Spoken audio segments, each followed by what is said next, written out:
Buddy, long drive. Northern Saskatchewan, here I come. I don't know There, if you've even heard of have you heard of Larange? I have not.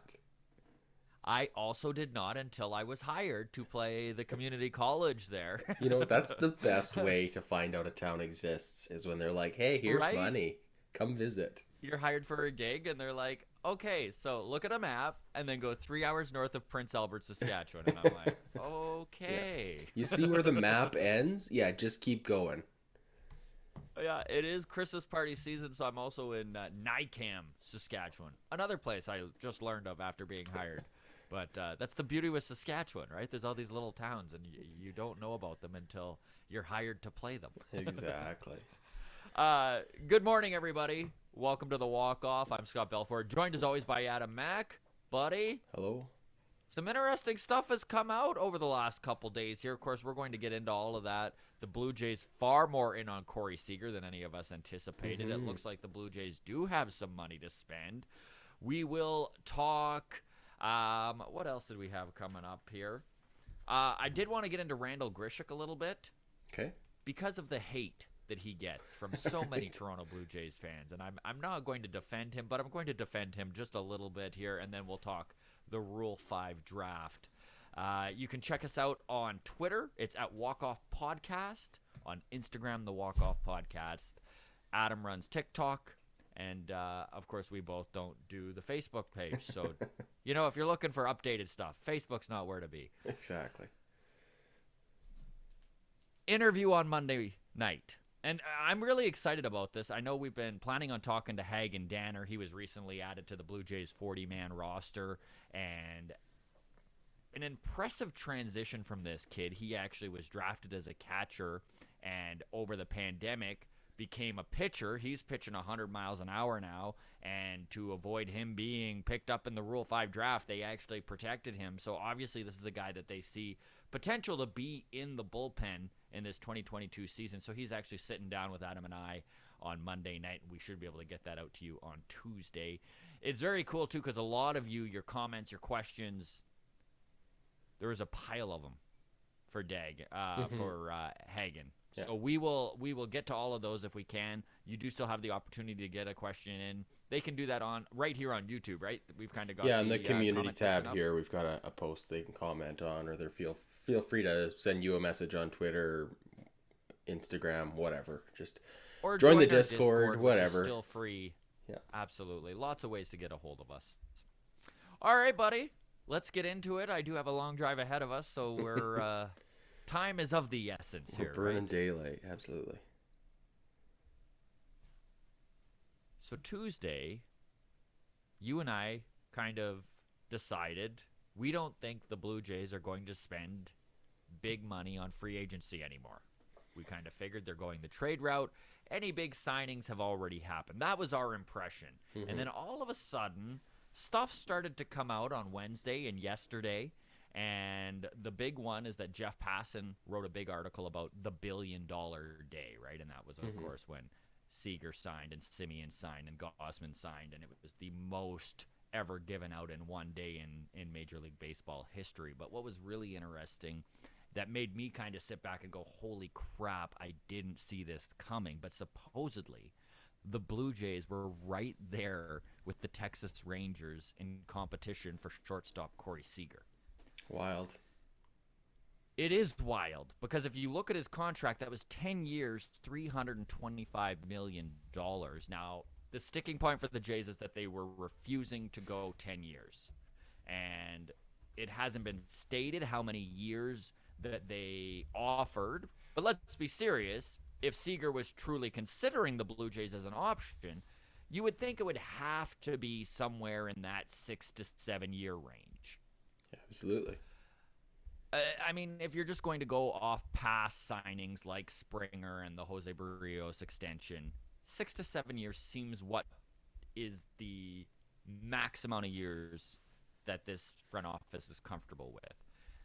Now, it was also said that they were in heavily on Simeon. So if this is true, let's do some math here. Okay. $325 million over 10 years. That's an average of $32.5 million a year. Yes. So let's go on the low end for the Jays to legitimately be considered contenders to get Corey Seager. So let's say 6 years was the offer.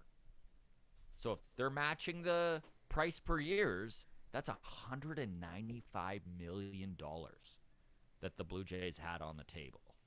Wow.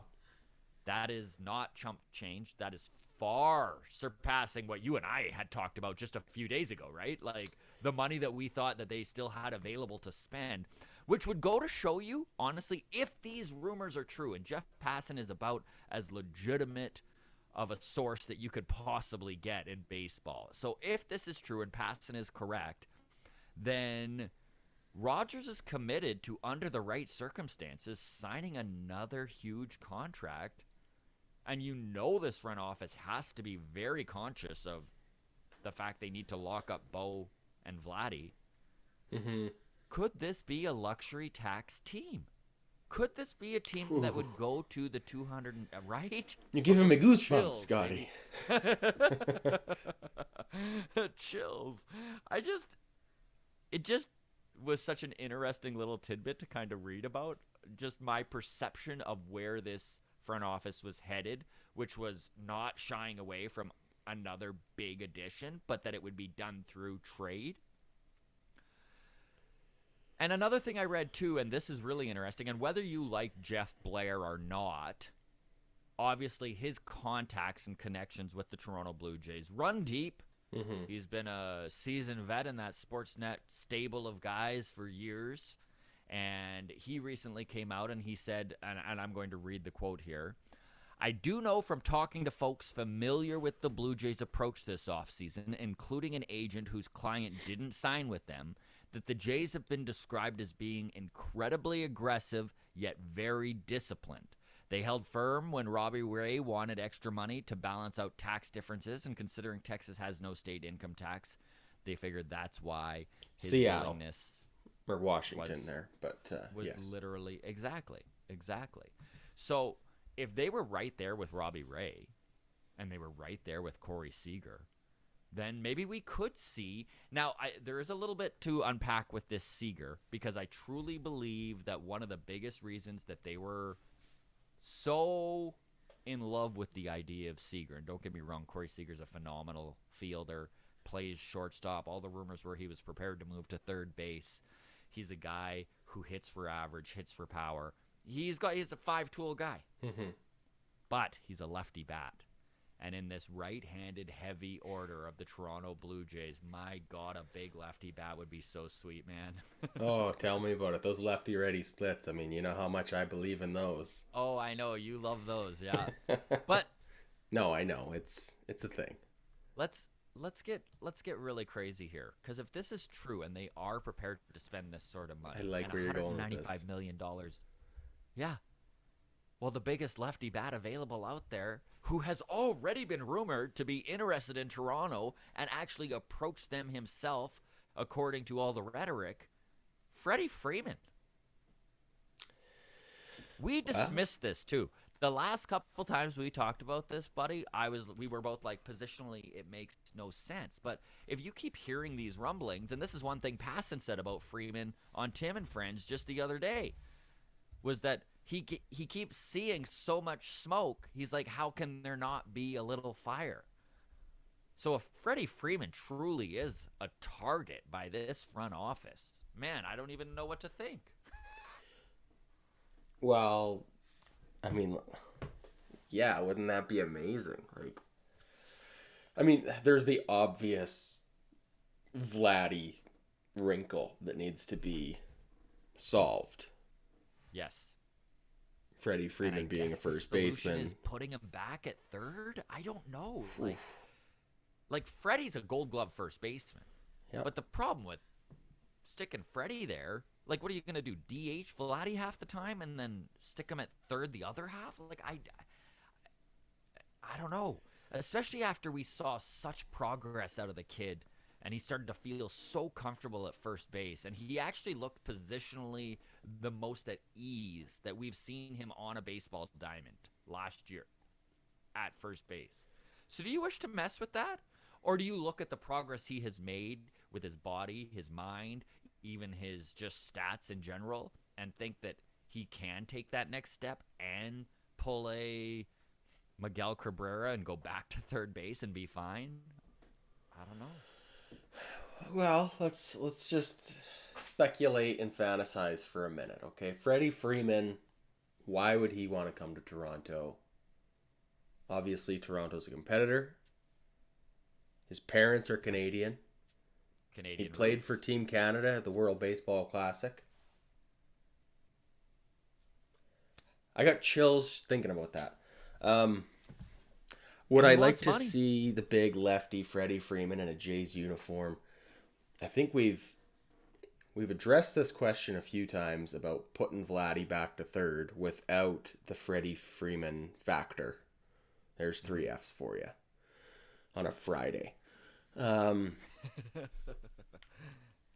think we've always said, like, cut that out. Like, let's not even talk about putting Vladdy back to third, right? Like, he's coming along nicely as a first baseman. He's obviously hitting is off the charts now.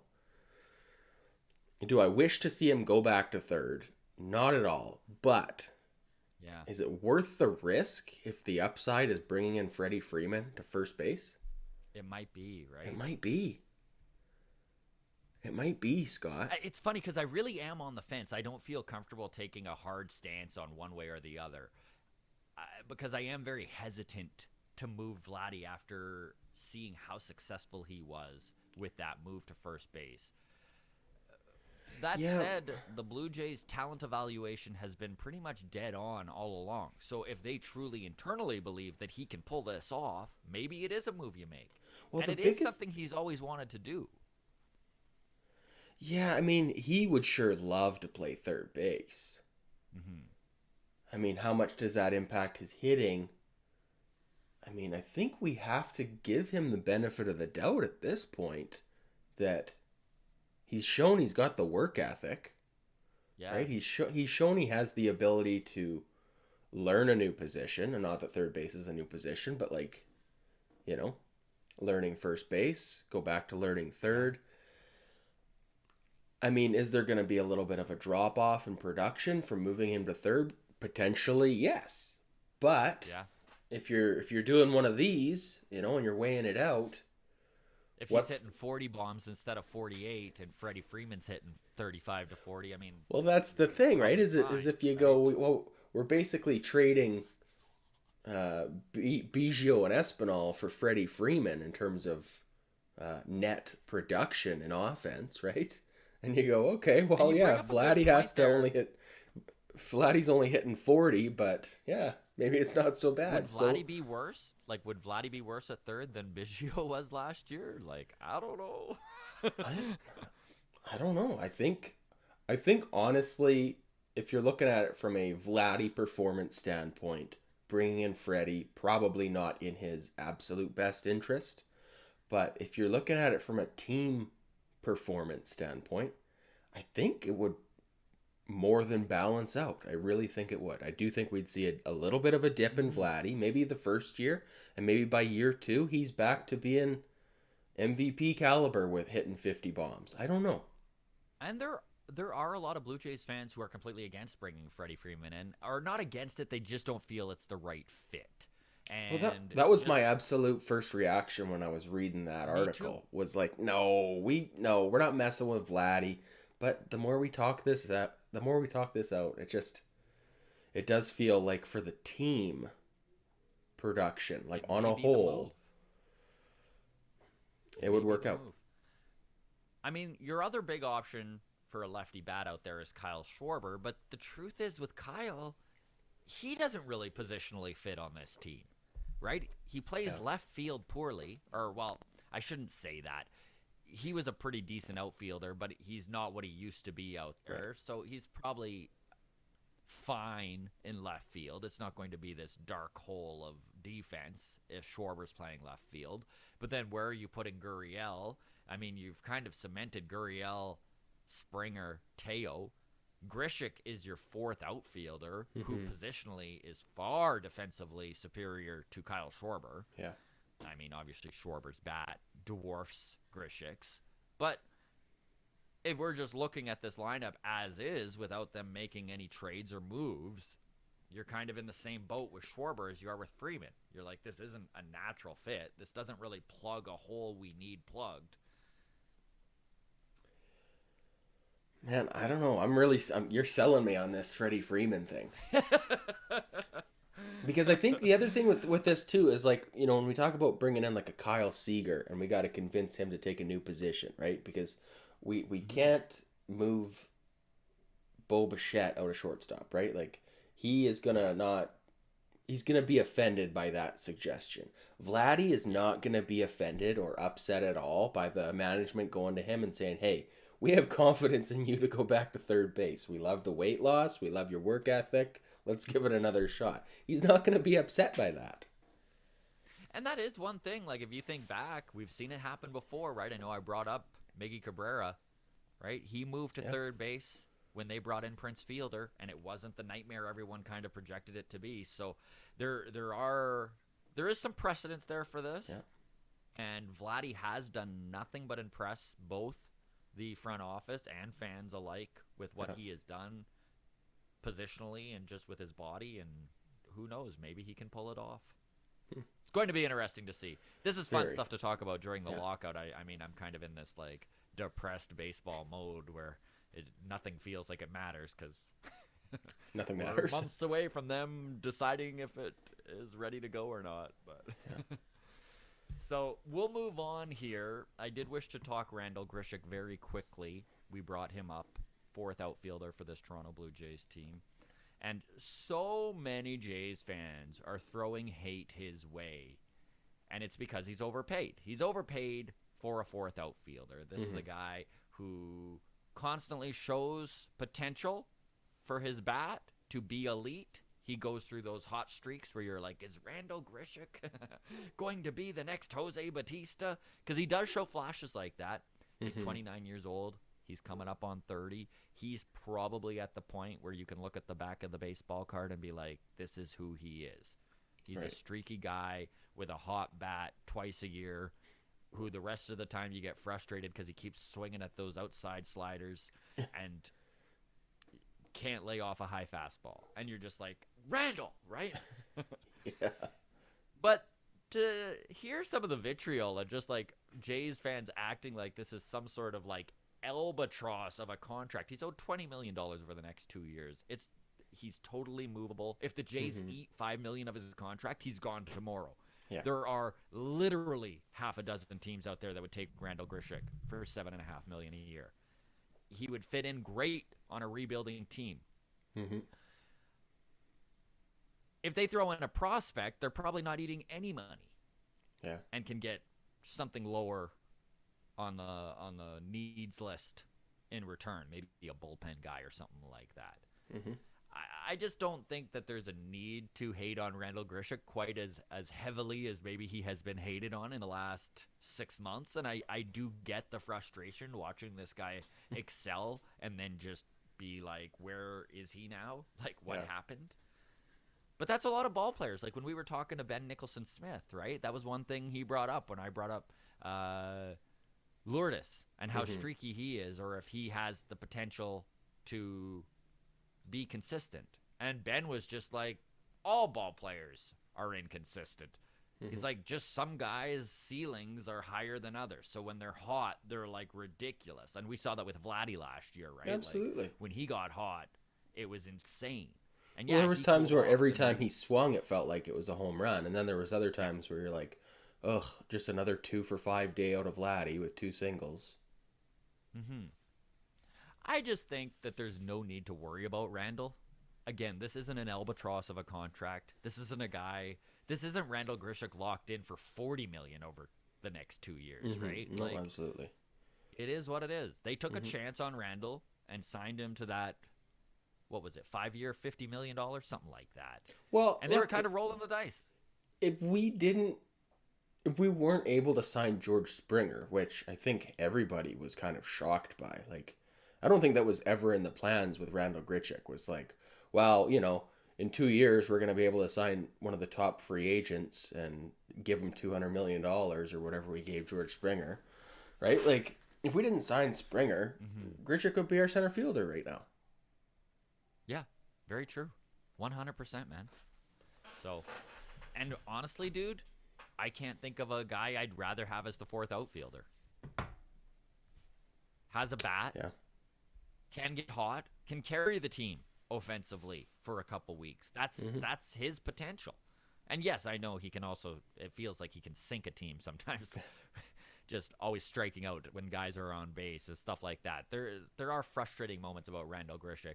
And again, I don't want to come across like I'm a big Randall fan and being like, he will pull this out. But also I'm like, he's fine. He's fine. He's fine in that, like you said, he's not a anchor dragging the team down. We're not at the luxury tax ceiling right now. We're not like in a position where the money we're giving Randal Grichuk is inhibiting our ability to go sign a Seeger or a Freeman or whoever, right? Like that's not what it is. Okay. We're going to move on to the Rule 5 draft here, which is this is how desperate we are for material, folks, because we all are well aware that the Rule 5 draft, and if you aren't aware, basically what it is that if you play on an organization for a certain amount of years and you don't play in the major leagues, you go back into a draft called the Rule 5, where other teams can pick you up, and then you need to stick on that team all season, or you're returned to your original organization, or a trade is worked out. 98% of these Rule 5 draft picks just wind up back on their original organization.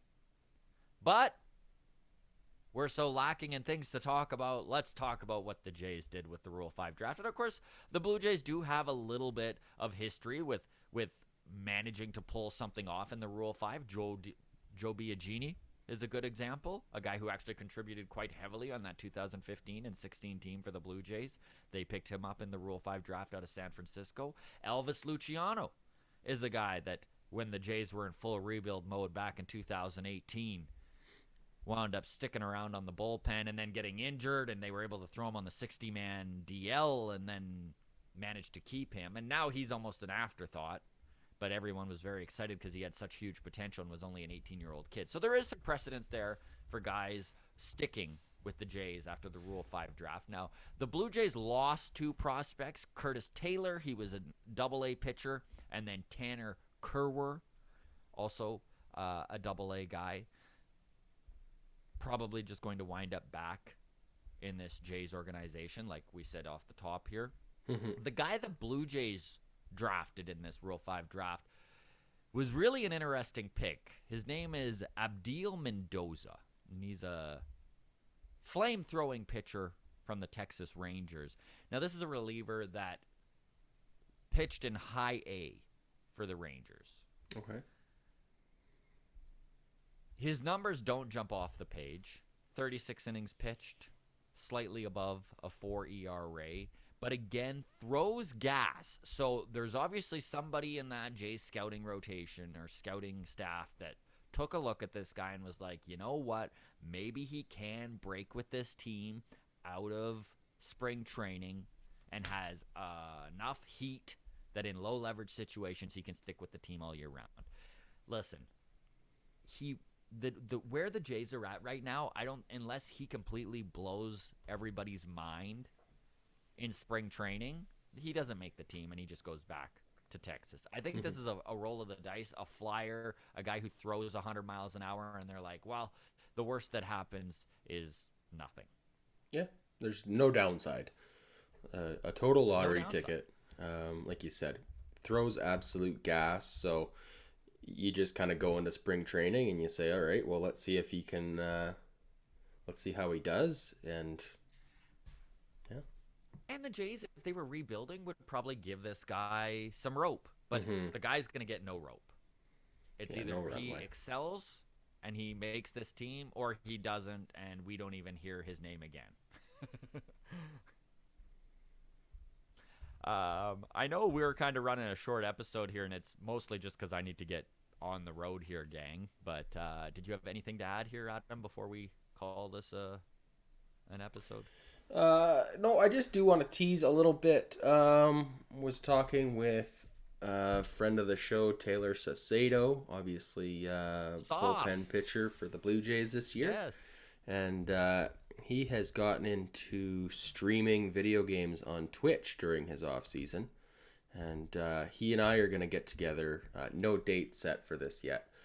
But we are going to do a special interview episode where we play Call of Duty together and answer listener questions from you guys. So that'll be kind of a loosey-goosey, informal kind of a piece of content. But if you guys have any other questions that you want for Taylor Saucedo, get those in, because that's probably going to happen sometime before the end of the year. And even if you're not into video games, very then cool. Absolutely. Like, Saucedo was very cool in that he agreed to come on the podcast, and then he got the call up to the majors and still came on and chatted with us, which we were very, very grateful for his time. And it was kind of cool, too, because when my girl and I went to Seattle in August to check out the Jays-Mariners series, I mean, I ran into Kirby Sneed on the street.